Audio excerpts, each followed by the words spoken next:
ایک دفعہ کا ذکر ہے کہ ایک وسیع و عریض جنگل میں لیو نام کا ایک طاقتور شیر رہتا تھا۔ وہ جنگل کا بادشاہ تھا۔ تمام جانور اس کی عزت کرتے اور اس سے ڈرتے تھے۔ ایک دن جب وہ ایک سایہ دار درخت کے نیچے جھپکی لے رہا تھا تو میکو نامی ایک چھوٹا چوہا لیو کے بڑے پنجے کے ساتھ ٹکرا گیا۔ لیو چونک کر جاگ گیا اور غصے سے گرجا، تم نے مجھے جگانے کی ہمت کیسے کی چھوٹے چوہے؟ میں تمہیں آسانی سے کچل سکتا ہوں۔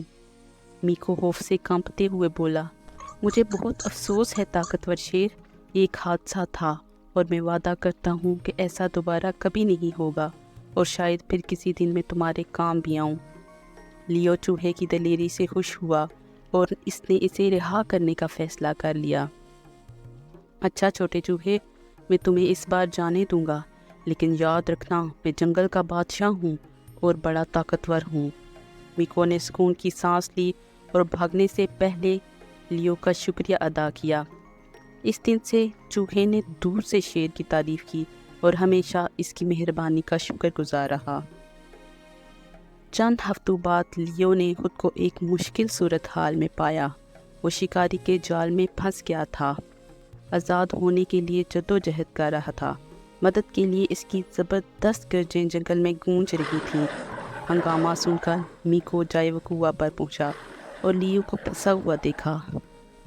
بغیر کسی ہچکچاہٹ کے چھوٹا چوہا اپنے تیز دانتوں سے جال کی رسیوں کو کاٹنے لگا۔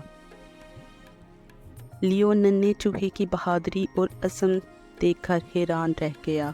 اس میں کچھ وقت لگا، لیکن میکو کی انتھک کوششیں رنگ لائیں اور وہ عظیم شیر کو آزاد کرانے میں کامیاب ہو گیا۔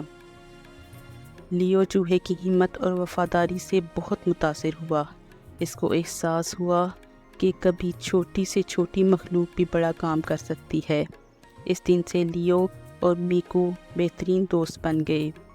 شیر کی طاقت کے ساتھ مل کر چوہوں کے وسائل نے انہیں جنگل اور اس کے تمام باشندوں کی حفاظت کرتے ہوئے ایک مضبوط ٹیم بنا دیا۔